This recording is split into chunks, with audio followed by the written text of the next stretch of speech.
morning, everyone. We're calling cases 24-002-236, 24-006-232, 25-000-218, and lastly 25-000-241. These are all in the matters of People versus Jarvis Butts. I apologize, I believe I missed one. There's also file 25-004-478. Can I have appearances? Let's start with the prosecutor. Good morning, Your Honor. Tina Ripley on behalf of the people, P83688. And good morning, Your Honor. Matthew Makepeace also on behalf of the people, P82796. Defense. Good morning, Your Honor. Neighborhood Defender Service by Cheryl Quick, P83973 on behalf of Jarvis Butts, together with co-counsel Ken Riggins and Lauren Butler. And good morning, Your Honor. Good morning to your staff. Neighborhood Defender Services by Ken Riggins, P82125 on behalf of Mr. Jarvis Butts. Good morning, Your Honor. Lauren Butler, P88126, also from Neighborhood Defender Service on behalf of Mr. Butts. Thank you. Mr. Butts is also joining us in court. Mr. Butts, your name, please. Jarvis Butts. All right, thank you. You can all have a seat. All right, attorneys, thank you for your patience this morning. We did have a relatively short chambers conversation about these cases this morning. And just to briefly summarize defense, you intend to raise an issue with regard to some outstanding discovery on the case ending in 218, which has the homicide charge. Is that accurate? That's correct, Judge. All right. It's also my understanding that there are two motions to quash filed today. And the parties, the people submitted a written response to those motions to quash. I've had an opportunity to review them. Parties are ready to argue those motions today, correct? We are, Your Honor. Okay.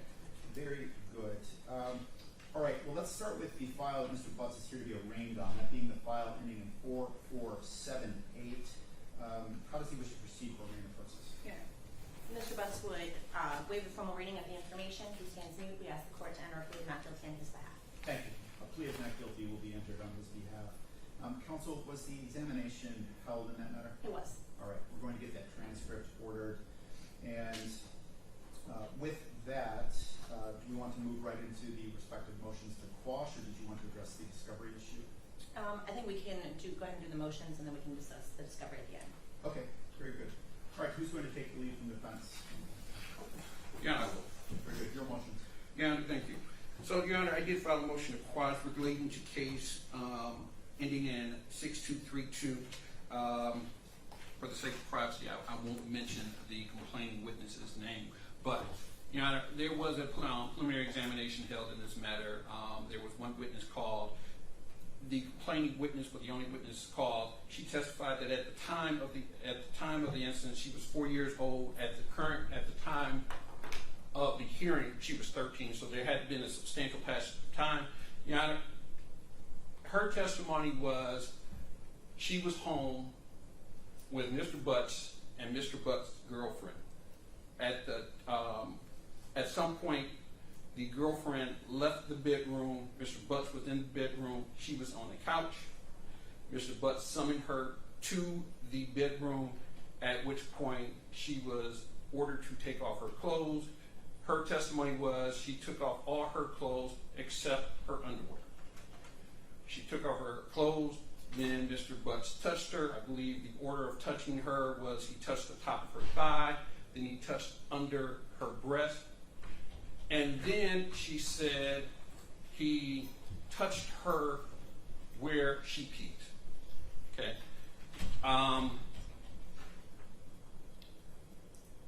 That was the sole testimony of this witness. At the end of the proofs, prosecution moved to bind over on an original count of criminal sexual conduct in the second degree and added a count of criminal sexual conduct in the first degree because of the statement of complaining witness. Your Honor, we believe that is an abuse of discretion. The only thing that we have on the record is she said she touched where she uses the restroom. And the only clarification we had was she said this is where she pees from, or she urines from, those were her words. From that, we have the prosecution postulating that meant that there was some penetration, except there was no penetration mentioned. There was no penetration discussed. We know from case law, for a CSC 1 to happen, there has to be some form of penetration, even the slightest. case law also tells us if she testified that he were to force her underwear inside of her, that would be sufficient for penetration. Yeah, we don't have any of that. We never have conversation, or we never have any testimony about her panties being pulled aside. We never have any testimony about her panties being forced in her. We never have any testimony about anyone penetrating her. Now, that is given the fact that she was 4 years old at the time this happened, granted. But at the time of the hearing, she was 13. Surely she could testify. I believe she was asked on direct that she remembered the events, and she said she remembered the events. None of that was testified. I think to say that there was sufficient evidence on the record that says that there was a penetration for the purpose of the CS1 is an abuse of discretion, and we believe that should be dismissed. Thank you. And counsel, your respective motions, they're similar in nature in that you're arguing the issue of whether or not there's sufficient evidence on the issue of penetration on both your motions of quash, correct? Correct. Okay. Do you want to, why don't we have him argue his, on the second matter, and then we'll hear one response from the people if you're okay with that? That's fine. Okay. Okay, so this is then with regard to the case ending in 24101, and, sorry. Okay, and this is Lauren Butler, P88126 again. Thank you. So first, to overview the facts from that case, I want to emphasize that this is only with regard to one of the two instances described. The complainant described two instances, but only one of them has been charged as first degree. And I am only arguing in regard to that and that particular charge. So at the preliminary exam for that instance that was described, the testimony included wearing panties. So again, that is similar. She never described those being removed. She did not describe any instances of penetration and only described light touching while wearing panties. The prosecution had the burden at the exam of establishing evidence of every element, and that included penetration. And again, the case law is clear on this. In particular, the case I cited in my motion, People v. McNeese, while that is unpublished, it is particularly relevant because it highlights this distinction where it needs to be more than just, it uses very similar language to that used at the exam here with this emphasis on touching the vagina, rubbing the vagina. That's not enough for penetration. And there was even a specified testimony about under the underwear and over, and yet even with that fact, the court still held that this was not penetration. And that's similar to what we have here, this description of some degree of touching in that area, but that alone is not penetration. It also relies on published case law, People v. Payne. Rubbing one hand, where it concludes that rubbing one hand over another vaginal area does not qualify as penetration.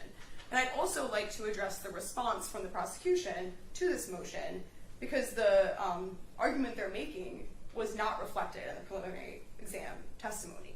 Specifically, there was no testimony about inside the vagina. So while they're now arguing that that is possible, it's not the testimony we heard. We didn't hear this contrasting of the labia and the vagina. And this diagram that is now referenced in the motion was not used at the exam. So in conclusion, the prosecution did not meet the probable cause standard for first-degree criminal sexual conduct because there was no evidence of penetration, and bind over was not proper, specifically as to that charge. Thank you. All right. Who's going to take the lead from the people? That's me, Judge. All right. Very good. So I'll start with the first argument made by Mr. Riggins, the complaining witness there, reference her by his initials, PB. She testified specifically that he touched my private part where I use the bathroom with. When asked what comes out, she stated urine. I then asked, tell me about what part of him touches you there. She states his hand. And what does he do?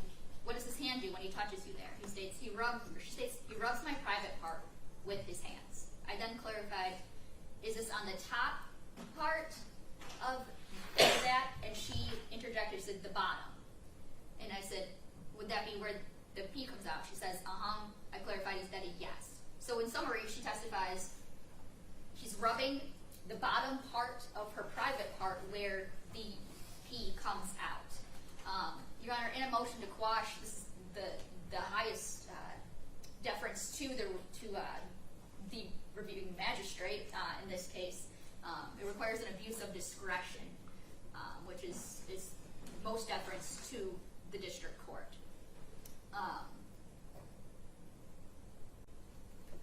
Penetration requires any sort of intrusion, however slight. And we use the term genital opening rather than vagina, so that penetration of that labia majora is sufficient to establish penetration or criminal sexual conduct in the first degree.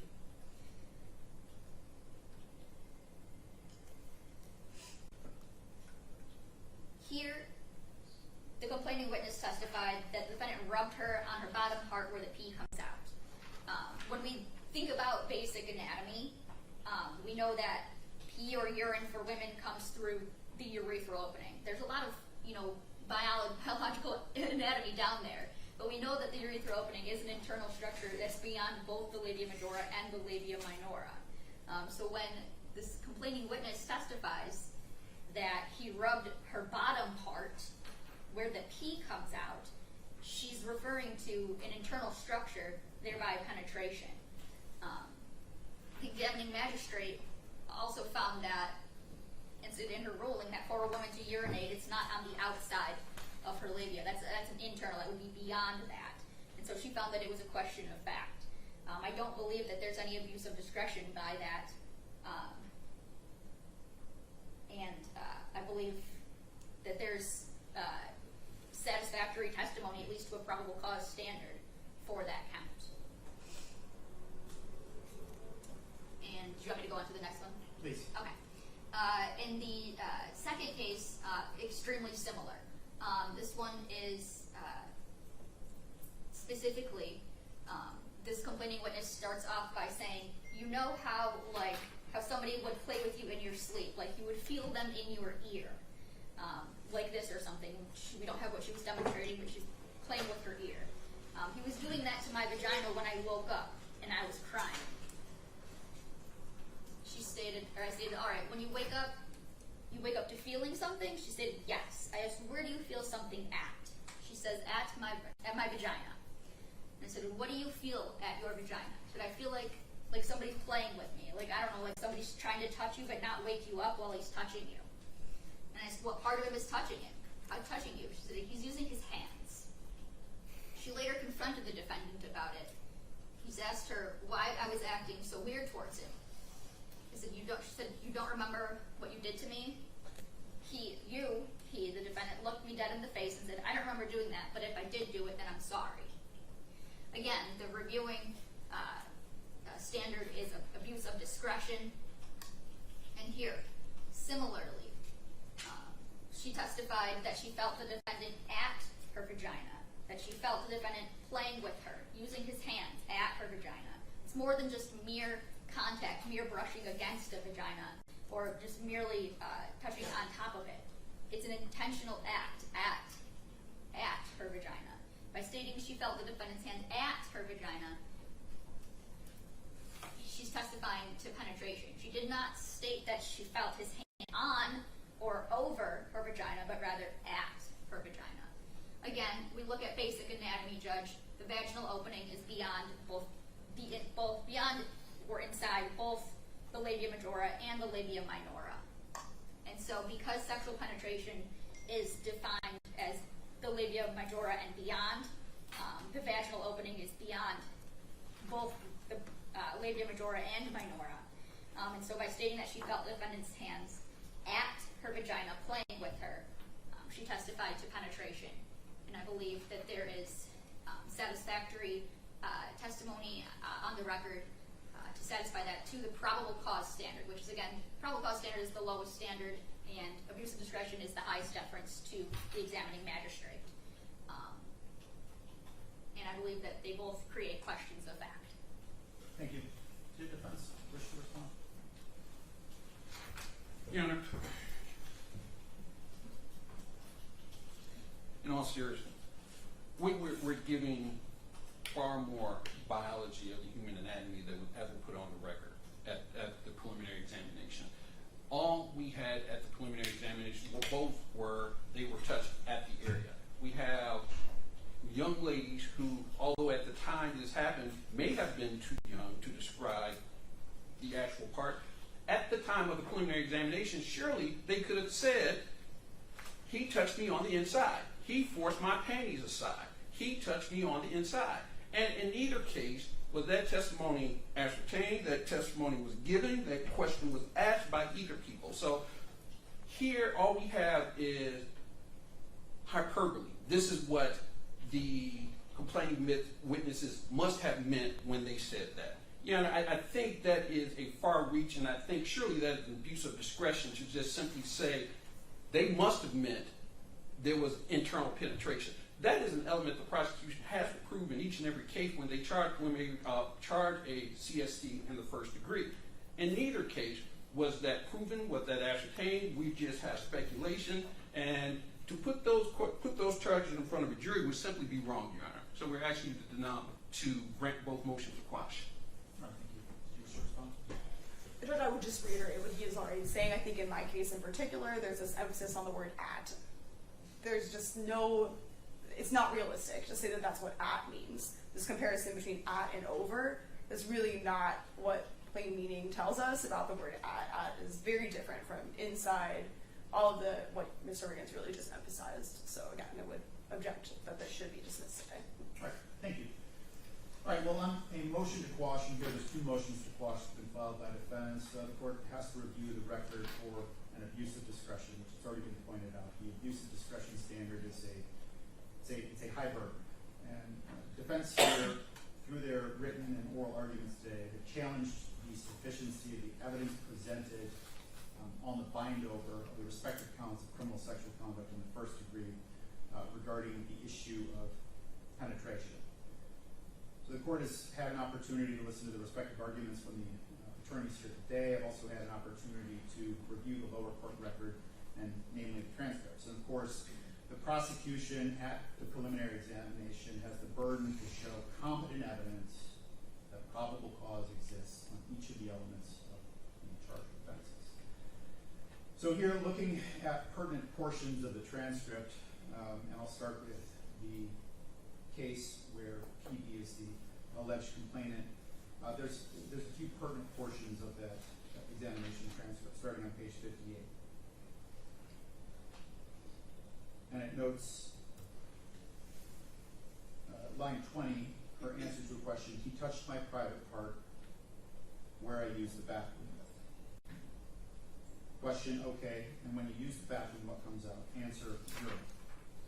Question, urine, okay, tell me about what part of him touches you there. Answer, his hand. Question, on the following page, okay, what does his hand do when he touches you there? Answer, he rubs my private part with his hands. Question, okay, was this, so when he's rubbing your private part with his hands, is this on the top part? Answer, the bottom. Question, the bottom part, okay? Answer, yes. Question, okay, and is that would be where the pee comes out? Answer, yes. With regard to the file where the alleged complainant is AD, and directing the attorney's attention to the pertinent portion of the testimony on this issue of penetration, page 83, line 14. This would be multiple paragraphs into her respective answer, reading, and you know how you like how somebody would play with you in your sleep, like you would feel them. And I think the pertinent part of this answer that's relevant to this determination is the next three words. And again, it's like you would feel them, quote, in your ear, like this or something. He was doing that to my vagina when I woke up and I was crying. Moving to the next page, page 84. Question, okay, where were you sleeping? Answer, I was sleeping in the bed with him. Question, you were sleeping in the bed with your dad? Answer, yes. Moving to page 85, line 8, question, all right, and when you wake up, you kind of wake up to feeling something. Answer, yes. And where do you feel something at? Answer, my vagina. Question, what is it that you feel at your vagina? Answer, I feel like somebody playing with me. Like, I don't know, like somebody like trying to touch you, but trying not to wake you up while he touching you. Question, okay, and do you know what part of him he is using to touch you? Answer, he's using his hands. So sexual penetration is defined, and that's defined under 75052-0AR, sexual intercourse, cunnilingus, fellatio, anal intercourse, or any other intrusion, however slight, of any part of a person's body or of any object into the genital or anal openings of another person's body, but emission of semen is not required. And here, based upon my review of the lower court's record and testimony utilized in making the binding over decision, I think based upon the testimony that I just read in the record verbatim, the examining judge did not use her discretion in binding over on respective counts of criminal sexual conduct in the first degree. I think there was sufficient evidence presented on each of the elements, and specifically the element of penetration in both files, to uphold the bind over, and attorneys are going to respectfully deny the motion to quash. All right. So attorneys, we have a couple of other issues to discuss. In defense, would you like to get into the discovery issue that was noted earlier?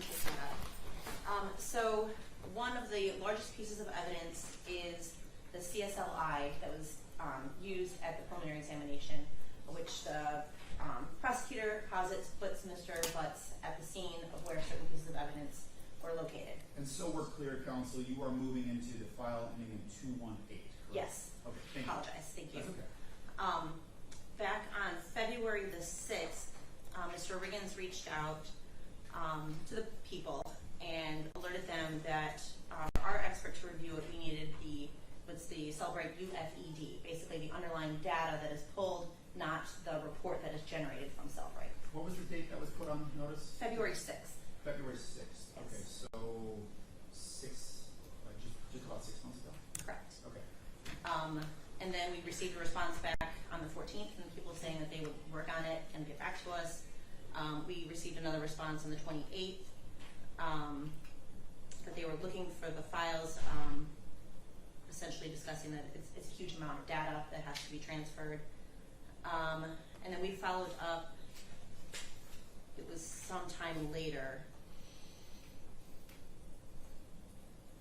and the next response I have is from May 28th, that there would be follow-up with the right person at DPD. They would get back to us. So we've been in communication with the people about this for this entire time. There's no surprise that we've been asking for it. And the response has generally been either that the DPD has it and they're working on transferring it, or that it's taking a really long time to do because the data is so great. They have to basically go through they would take it from a hard drive onto another thing that can be transferred, put it on ours, and then they can send it to us. And as of this morning, we still don't have it. We are less than 2 months out now from trial, and given this is a huge amount of data, we have to have our expert look at it. We are very concerned that we don't have it yet. Understood. So we do have trial set in that file. I've got it set for October 6th, so we're just north of 2 months by my math. So Mr. Makepeace, did you wish to respond from the people's perspective? Why has this taken so long when it was put on your notice 6 months ago? Yes, Judge. No, and I'm not disputing the dates or the emails that Ms. Quick referenced and the responses. There was a period of time where we had because it is an unusual request for the underlying file. They do, for the record, are in receipt of the cell phone forensic extraction reports that are generated, which are the files that are usually turned over. Those are UFDR files. This is the underlying file that comes with that or is generated and then put into a report. They have requested that on the dates and times. There was a period of time where I had to communicate with the OIC as well as the cell phone expert at DPD to figure out exactly what they were asking for. That did take some time, and then there was a period of time where I requested from the defense a hard drive that they provided to us for these to be uploaded onto. That hard drive, and I don't have the exact date in front of me, was turned over by Mr. Riggins to me. I transported that hard drive to the Detroit Police Department and provided that to the officer in charge of the case, as well as with the understanding that she and the cell phone expert would get together and get this uploaded. that's where I think the biggest delay comes from, is that there was a little bit of a miscommunication to them, between them, on our side of it, which is that one said it was done, one said that the other person did it, and nobody actually ended up doing it. When I went back to pick it up, it wasn't done. At that time, I brought the hard drive back to DPD and said, this needs to be done as quickly as possible. That was within the last month or so. The actual process for them to upload these or get the files onto the hard drive is to take it from a Blu-ray disc or a DVD onto a computer and then onto the hard drive itself. That does take some time, given that there are, I think, 15 or so phone dumps that they've requested these files for, and the amount of information is large. As of this morning, I spoke with the cell phone expert who is in the process of doing this. He states that it will be done middle of this week, Wednesday. And at which point I will myself go to DPD, gather the hard drive, and provide it directly to Mr. Riggins or Ms. Quick or Ms. Butler. Okay, so you believe you will have it to them by the 6th? Yes. Okay, which is exactly 2 months out from our trial date. All right, why don't we schedule an additional pretrial date for all files and bring it in to hash out any potential trial issues and things of that nature. Also noting the people did file a notice of other acts. Which files which files did you file? Judge, I filed that on all of the cases except for the newest one, because that one wasn't in the system yet. So yes, there should have been 4 filed as of last week. Okay. And we do intend to file an objection. Yes, Your Honor. All right. Very good. So why don't we schedule a date to hear that? Are you anticipating filing a notice on the case Mr. Butts was arraigned on today? Yes. Yes. Okay. All right. Defense, how much time do you want to respond? 2 weeks. Okay. I apologize. Mr. Riggins is out of the office for one of those next 2 weeks. So if we get a 3.